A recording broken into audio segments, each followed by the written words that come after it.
Hello, in this tutorial, I'll show you how to add a logo in FreshBooks. The first thing I'd like you to do is to launch your FreshBooks account, which of course I've done right here. Now, how do you create an account on FreshBooks?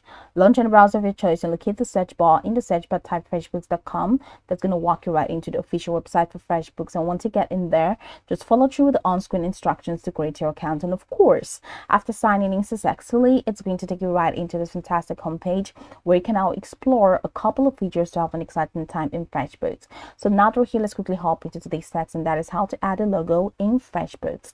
Now, I'd like you to head over to the left navigation panel of this homepage where you have a couple of options which include dashboard, client estimates, invoice, payments, expenses, projects, time tracking, accounting reports, and all the way down to settings.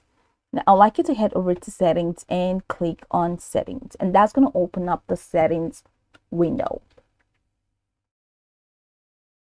Once we get in there, I'm definitely going to show you what to do. So over here, you have three categories in this settings window, which include the business profile, the connections and integrations, and of course, the advanced preferences. So for you to add a logo, I would like you to head over to the business profile category and click on brand appearance. Now, once you click on that, it takes you over here.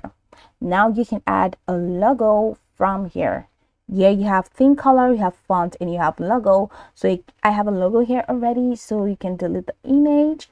And for you to add a new logo, just go ahead and click on select a file, or you can drag your logo down here. So I'm just going to click on select a file so I can select the file I want. So I'm heading over to download to go over this again, and I'm just going to click on open, and my logo has been added successfully. So this is pretty much the process.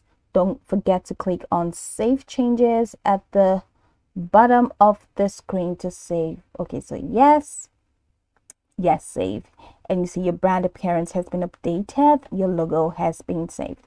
So that's pretty much the process. You can go by this tutorial from top to bottom to get acquainted with the steps, and of course, once you're done, you'll be good to go. I hope this tutorial marvelously helped you search.